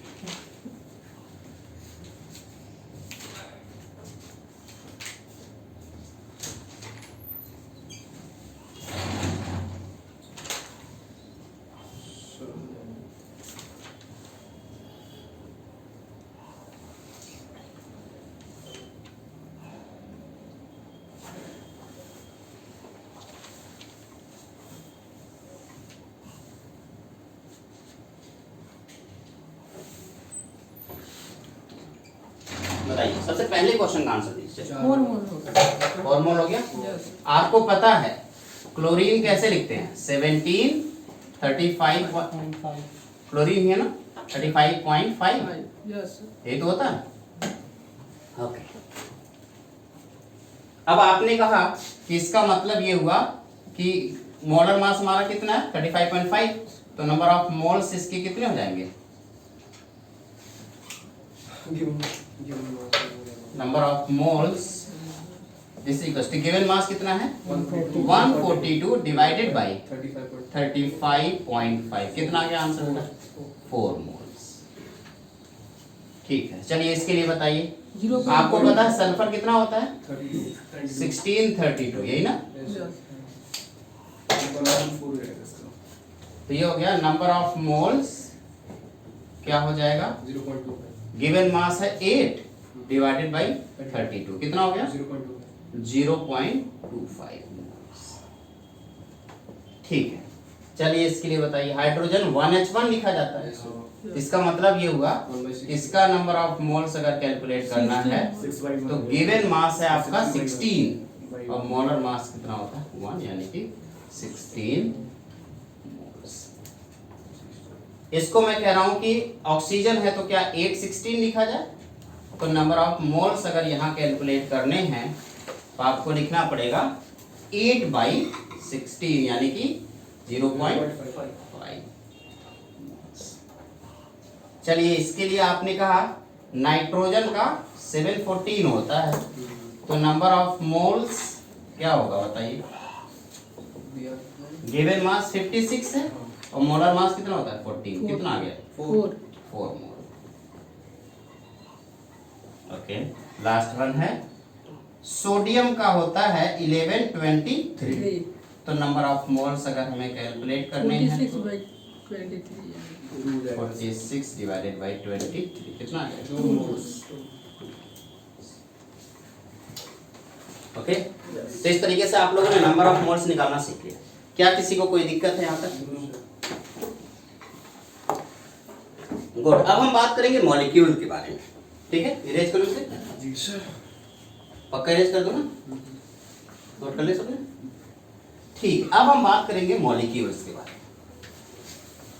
ये तो एटम के बारे में थे, सब कुछ एटम के लिए। अब मॉलिक्यूल क्या है?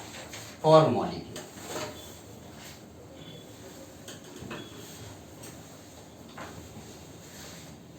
मॉलिक्यूल का जैसे सपोज दैट एक मॉलिक्यूल है कार्बन डाइऑक्साइड, ये एक मॉलिक्यूल। इस मॉलिक्यूल को बनाने के लिए आपने कार्बन का यूज किया और 2 ऑक्सीजन का यूज किया। तो अगर मुझे इस मॉलिक्यूल का वेट निकालना है तो कैसे निकालूंगी? जैसे आपने एटम का वेट निकाला था इलेक्ट्रॉन प्रोटॉन न्यूट्रॉन को ऐड करके, वैसे ही मॉलिक्यूल का वेट निकालेंगे सभी एटम को आपस में ऐड करके। तो इसको आप बोलेंगे मॉलिक्यूलर मास। क्या बोलेंगे? Molecular mass. तो मॉलिक्यूलर मास क्या होता है बेटा? मास of all atoms. Molecular mass in AMU, in am. तो एक एग्जांपल लेते हैं,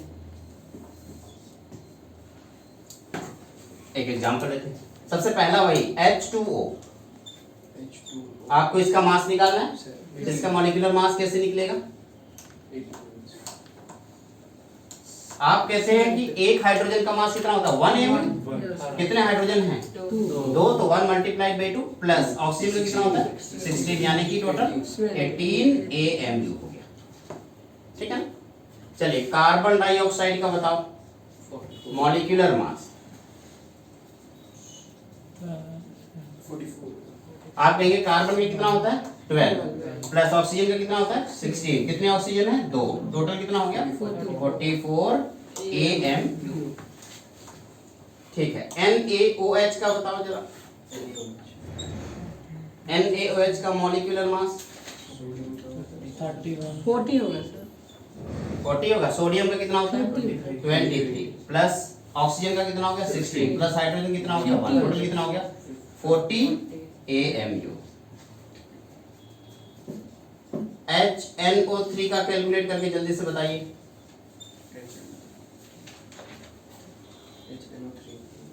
हाइड्रोजन कितना हो गया 1, नाइट्रोजन कितना हो गया 14, ऑक्सीजन कितना हो गया 16 मल्टीप्लाइड बाई 3 बताइए 17।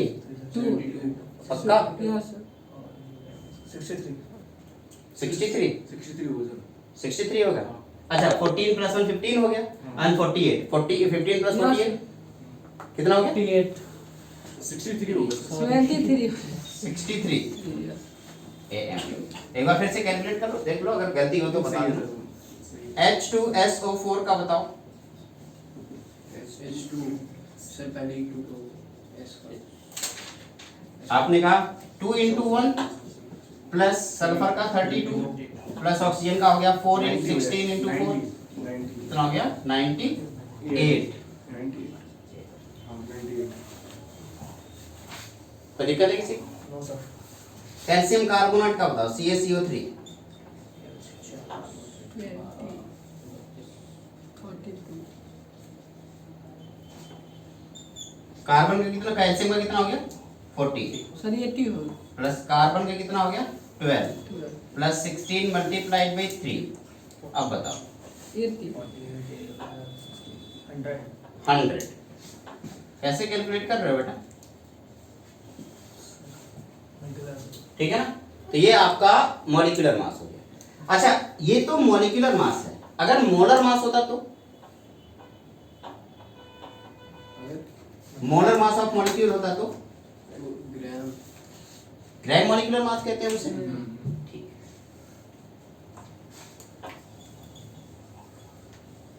Gram molecular mass of molecule 18 बताओ क्या होगा 44 molecular mass 18 gram molecular mass इन ग्राम यही तो होगा यस सर मॉलिक्यूलर मास इन ग्राम। 18 ग्राम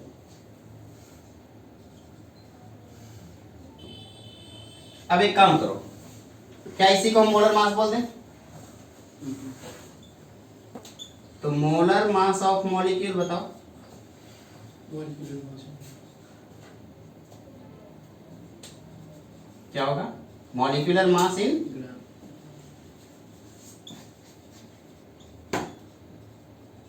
अब इन जितनी भी चीजें हैं इनका मोलर मास बताओ कितना इसका मोलर मास कितना हो गया 18 ग्राम इसका मोलर मास 44 ग्राम इसका मोलर मास 40 ग्राम इसका मोलर मास 63 ग्राम इसका मोलर मास 98 ग्राम इसका मोलर मास 100 ग्राम ये तो होगा। Yes sir.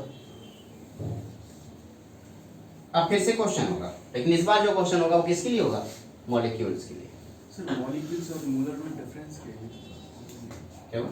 मॉलिक्यूलर मोलर्स में मोल डिफरेंस एटम मोलर मास जो होगा एक मोल का मास है वो एक मोल एटम का होगा तो एटॉमिक मास मॉलिक्यूल होगा तो मॉलिक्यूलर मास मॉलिक्यूल के लिए मॉलिक्यूलर मास एटम के लिए एटॉमिक मास बस अंतर सिर्फ इतना होगा कि 1 मोल की जब बात की जाएगी तो 1 मोल एटम के लिए उसका एटॉमिक मास इन ग्राम होगा लेकिन मॉलिक्यूल के लिए उसका मॉलिक्यूलर मास इन ग्राम होगा। देखो ये किसी एक एटम की बात नहीं कर रहे ये किसके लिए निकले हैं मॉलिक्यूल के लिए निकले तो ये है मॉलिक्यूलर मास और ये क्या है मोलर मास किसके लिए मॉलिक्यूल के लिए ठीक है ना ये है आपका molecular mass.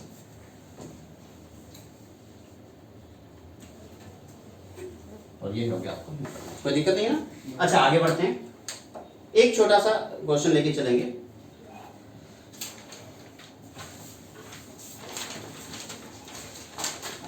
Calculate number of moles present in calculate number of moles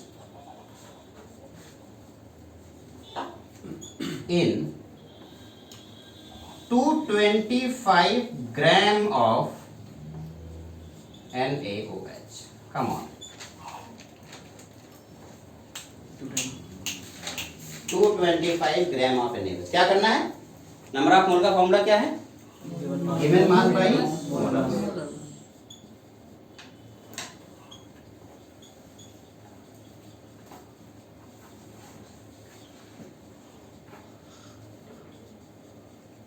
तो गिवन मास कितना है 225 6 और मोलर मास कितना है 40 NaOH का मोलर मास कहीं देख लेते हैं 40 बताओ कितना है आंसर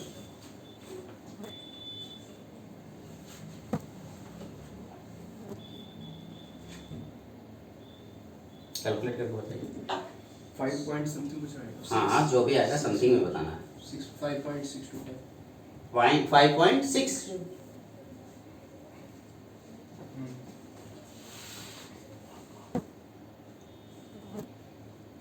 5.6 ही आएगा।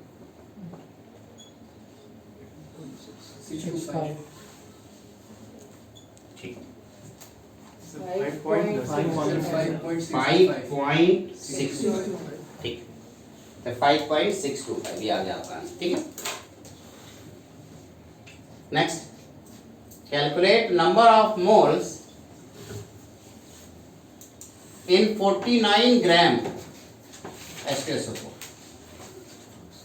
49 gram H2SO4 500 gram CaCO3 160 gram NaOH and 225 gram CaCO3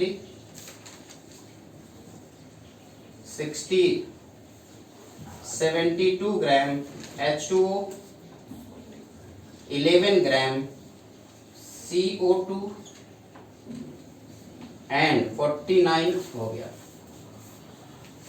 चलो इन सारे क्वेश्चन का आंसर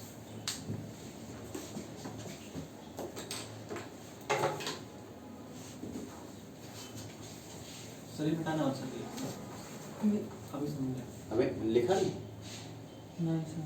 अबे नोट नहीं किया? चल ठीक है, नोट कर लीजिए, मैं फिर से लिख रहा हूँ। ये है मॉलिक्यूलर मास लिखा था ना।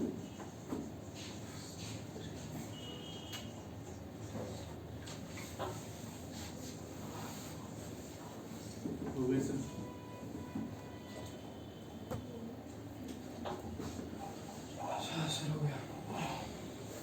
चलिए हो गया ना उस तरफ? बताइए फटाफट आंसर। 0.5 पहले वाले का आंसर कितना है? 0.5। Very good. 5 ओके, पहले वाले का आंसर हो गया 0.5 मोल। 5 मोल्स। इसका 4 moles. 2.25 2.25 moles. 4 mole 4 moles 4 mole and 4 moles 1/4 1/4 0.25। क्या ये अच्छे से समझ में आ गया ना? तो अब आप लोग नंबर ऑफ मोल्स निकालना सीख गए, लेकिन अभी तक आपको ये नहीं पता आखिर मोल है क्या। सर यूनिट मोलर हाँ, मोल एक यूनिट है सब्सटेंस के मेजर। क्या बेटा? मोल उसी को मोलर फिर मोल। हाँ, मोल को मोलर क्या बोला? मोल, जैसा किलोग्राम डजन है। हाँ मोल अलग चीज है। मोलर मास का मतलब होता है एक मोल का मास। एक मोल का मास। ठीक है, मॉलिक्यूल मतलब सर मॉलिक्यूल का मतलब जब एटम को कंबाइन करते हैं एक जो मिलता है वो मॉलिक्यूल होता है, और उसका मास मॉलिक्यूलर मास। लेकिन उसी के सामने ग्राम लगा दोगे तो उसका मोलर मास बन जाएगा। ठीक है ना? कोई दिक्कत यहाँ तक किसी को नहीं? इसको इरेज करूंगा और फिर से मोल्स के बारे में और एक बार आगे बढ़ेंगे, लेकिन इससे पहले आपको ये सब समझ में आना चाहिए। समझ में आ चुका है ना अभी तक? जितनी भी चीजें कैलकुलेट करना आपको आ गया है? ठीक, अब आगे बढ़ते हैं। नोट कर लिया? ऐसा मिटा दो इसमें। नोट नहीं किया किसी ने? प्लीज सर भाई हम बताएंगे ना, थोड़ा सा छोड़ देना। जो आप लोग में सब नोट कर लिया सर ना? आप मिटा दो। ठीक है, तो आप किसी से नोट कर लेना। जरूरी है। ठीक है, चलो आगे बढ़ते हैं। अब मोल को समझना है तो देखो, मोल कोई स्पेसिफिक सब्सटेंस नहीं है, ना ही कोई एक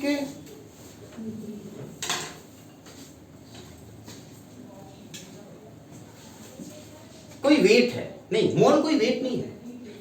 मोल बस एक नंबर है।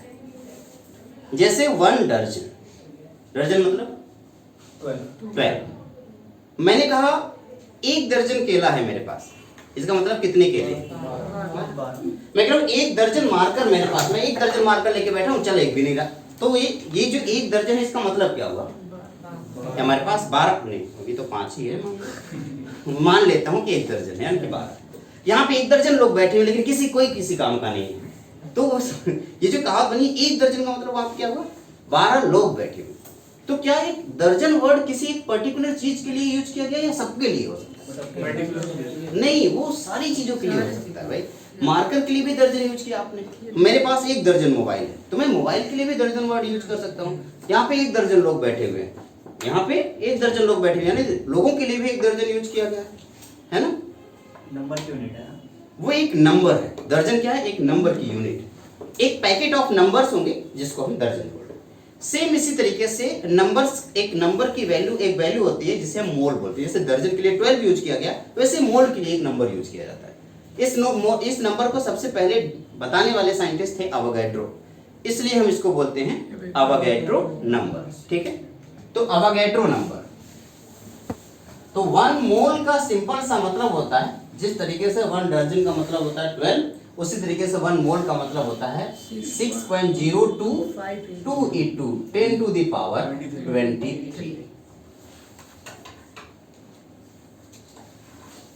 ठीक है, अगर मैं कहूं 1 मोल मार्कर, तो इसका मतलब कितने मार्कर होंगे मेरे पास? 6.022 into 10 to the power 23 marker है। मैं कहता 1 मोल रुपीज, इसका मतलब हमारे पास कितना रुपया? 6.022 into 10 to the power 23 rupees हो। मैं आपसे कह रहा हूं कि वन, ये देने वाला नहीं है किसी को परेशान मत। बड़े खुश हो रहे होंगे रुपेश के नाम सुनते। 1 मोल एटम अगर होता तो क्या लिखता मैं बताओ? 6.022 into 10 to the power 23 atom, यही तो लिखता।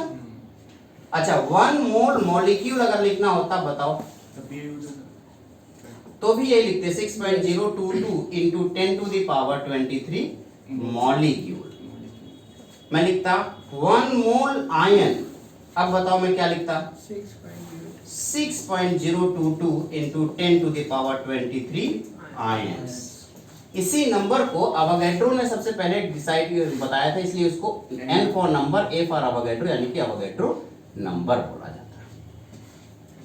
Na की वैल्यू क्या है? 6.022 into 10 to the power 23, where Na is the Avogadro number. अब एक मिनट अब समझने की कोशिश करते हैं। अब मैं आपसे क्वेश्चन पूछूंगा कि मैं अगर आपको 24 ग्राम वेइंग मशीन पे डाल करके 24 ग्राम कोयला दे देता, फिर आपसे पूछता इसमें कितने कार्बन के एटम होंगे। कोयला अगर आपने अपने हाथ पे भी लगा दिया तो भी पता नहीं कितने एटम आपके हाथ पे चिपक जाएंगे। मैंने आपको गिन करके दिया, गिन नहीं वेट करके दिया है 24 ग्राम कोयला। अब मैं कह रहा हूं कि इस 24 ग्राम के कोयले में कितने एटम होंगे टोटल, बस आपको ये बताना है। कैसे कैलकुलेट करेंगे आइए देखते हैं। सबसे पहले हम नंबर ऑफ मोल्स निकालेंगे, ठीक है, क्योंकि हमें पता है हम कितना नंबर ऑफ मोल, अगर हमें नंबर ऑफ मोल पता चल गया तो एक मोल में इतना कोयले का एटम होगा। कोयले का मतलब होता है कार्बन, है ना। तो अगर मैंने आपको 24 ग्राम कोयला दिया यानी कि 24 ग्राम कार्बन दिया, तो क्वेश्चन है सबसे पहला question number of carbon atoms in 24 ग्राम। तो आप क्या कहेंगे? सबसे पहला काम होगा हम नंबर ऑफ एटम निकालने के लिए सबसे पहले नंबर ऑफ मोल्स निकालना पड़ेगा। तो बताइए नंबर ऑफ मोल्स कितने हैं? 24 into 6 सर 2 मैं ऐसे लिखूंगा, इधर देखिए ध्यान दें। मैं कह रहा हूं कि 1 mole carbon atom, 1 mole carbon में कितने कार्बन के एटम होंगे बताओ? 6.022 into 10 to the power 23 carbon atom, यही ना।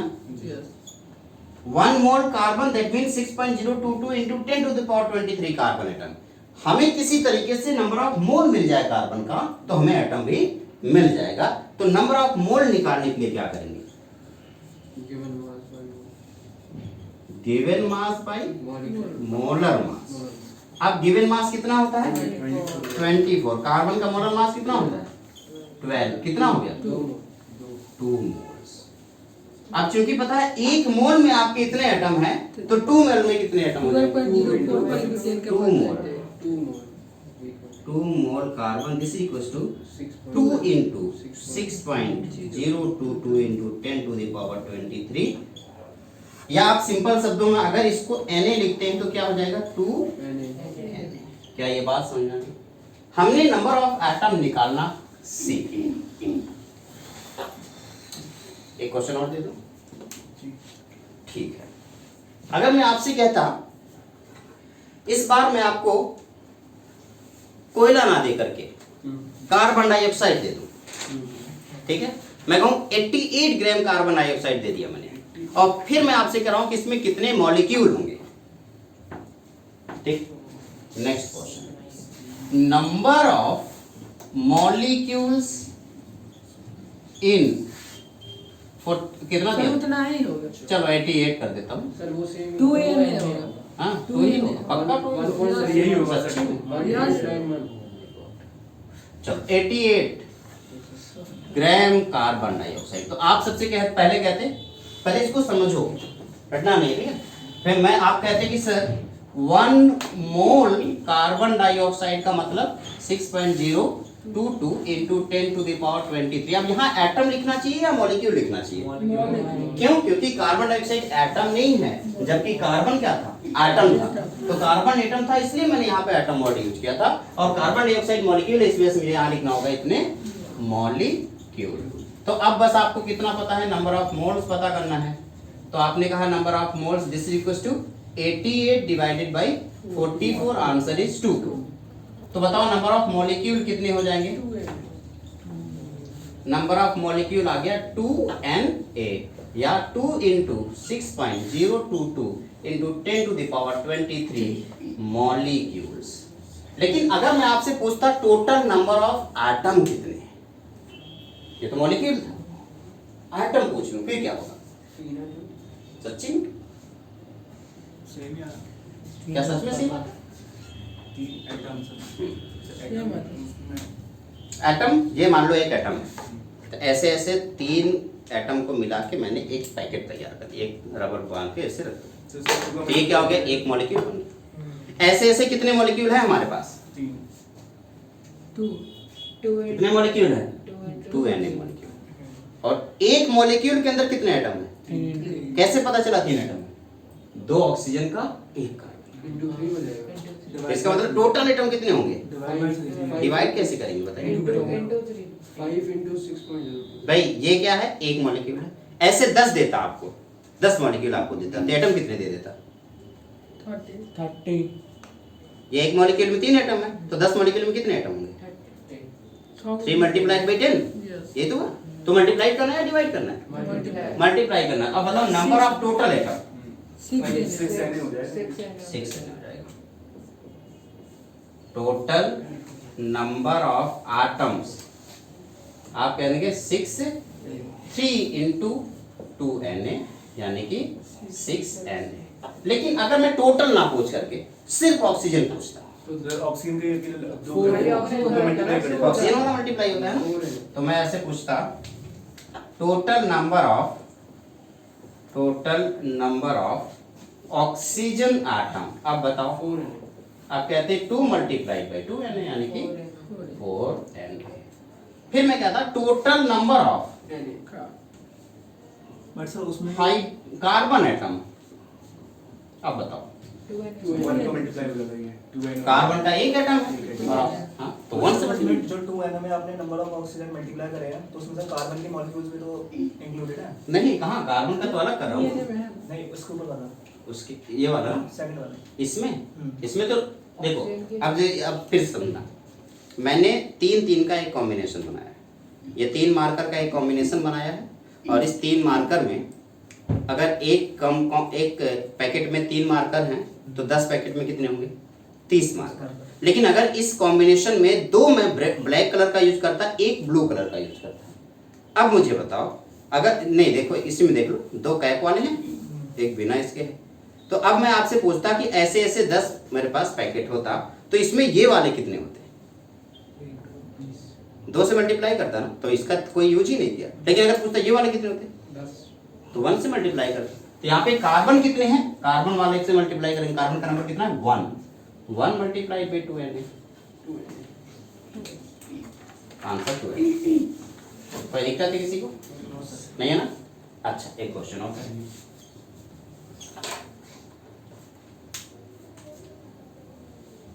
पहले इसे नोट करें, ये प्रोनाउंस करते जा रहे हो।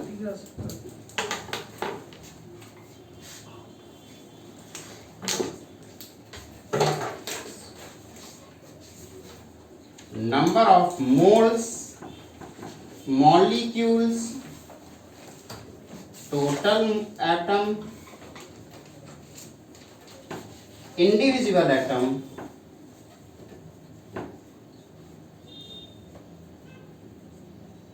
atoms present in 49 gram of H2SO। सबसे पहला टास्क क्या होगा? क्या निकालना? मोल्स निकालो, फटाक से मोल्स निकालो।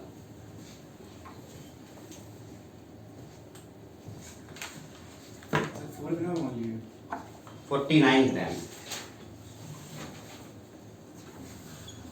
तो नंबर ऑफ मोल्स कितने हो गए बेटा? Given mass by molar mass. Given mass कितना है? मोलर मास H2SO4 का कितना होता है? अभी तो करवाया था 90। कितना आ गया? 98। सर 0.55 0.5 आ गया। नंबर ऑफ मोल्स कितना आ गया? 0.5। अब नंबर ऑफ मोल निकल गया तो नंबर ऑफ मॉलिक्यूल कितने होंगे? 0.5 एक मॉलिक्यूल में कितने मोल, एक मोल में कितने मॉलिक्यूल होते हैं? Na। 1 मोल में कितने मॉलिक्यूल होते हैं? Na। किसके आते तो 0.5 मोल में कितने मॉलिक्यूल होंगे? 0.5 into 10 तो 0.5 5 n मॉलिक्यूल पता चल गया। टोटल एटम बताओ। total atom total atoms. अब पहले H2SO4 में बताओ कितने एटम हैं?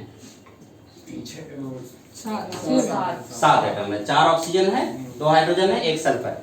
तो टोटल नंबर ऑफ एटम कितने हो जाएंगे? 0.5 n 0.5 multiplied by 7 into Na। ठीक है, हाइड्रोजन एटम बताओ 2 कितना? 1 n हो जाएगा 1 है, यानी कि 0.5 मल्टीप्लाइड बाई 2 2 है। सर हाइड्रोजन के 2 है ना सर उसमें? हाँ तो 2 से मल्टीप्लाई किया तो उसको। अच्छा, सल्फर एटम बताओ। 0.5 0.5 इंटू। चलो ऑक्सीजन एटम बताओ। 2 n हो जाएगा 4 Na 0.5 मल्टीप्लाइड बाई। कोई दिक्कत है किसी? तो आपने number of atom, number of molecule और नंबर ऑफ मोल्स निकालना सीख लिया। क्या यहां तक किसी को कोई समस्या है? अब तक आप लोग इस काबिल हो गए हैं। अब इसका एक फ्लो चार्ट बना दे रहा हूं, उसके बाद आप लोग अपने अपने घर जाइए। आज आप लोग इस लायक बन गए हैं कि आप किसी भी एटम्स, किसी भी एलिमेंट में उसका नंबर ऑफ मोल्स निकालना सीख सकते हैं, सीख गए हैं। नंबर ऑफ एटम्स निकालना सीख गए, नंबर ऑफ मॉलिक्यूल्स निकालना सीख गए हैं। एटम मॉलिक्यूल में क्या डिफरेंस होता है पता कर लिए हैं। Atomic mass, molecular mass, molar mass में क्या डिफरेंस होता है पता चल गया है। ठीक है, एटॉमिक मास नंबर और एटॉमिक मास में क्या डिफरेंट होता है पता चल गया है। Number of atom, electron, proton, neutron निकालना आपने सीख लिया है। Isotopes, isobar, isotones, iso electronic species क्या होती है सीख लिया है। आयंस और न्यूट्रल एटम में डिफरेंस क्या होता है ये सब सीख लिया है। इस 1.5 घंटे की क्लास में आप लोगों ने काफी कुछ सीख लिया। ठीक है, अब टाइम है घर जाकर के इसके ऊपर प्रैक्टिस करना। ठीक है ना? लेकिन इससे पहले कि आप घर जाएं, मैं आपको बस इतना बता दूं कि जब भी कभी कुछ कैलकुलेट करना हो, सबसे पहला काम होगा मोल्स कैलकुलेट करना। मोल्स मिल जाएगा तो मॉलिक्यूल्स मिल जाएंगे, मॉलिक्यूल्स, और मॉलिक्यूल्स मिल जाएंगे तो एटम्स मिल जाएंगे। और अगर एटम मिल गए तो आप चाहें तो 2 तरीके हैं। अब मोल से मॉलिक्यूल तक पहुंचने के लिए किससे मल्टीप्लाई करना होगा? Na से। और मॉलिक्यूल से एटम तक पहुंचने के लिए किससे मल्टीप्लाई करना होगा? एटॉमिसिटी से। अब एटॉमिसिटी का मतलब क्या होता है? Number of atom in molecule.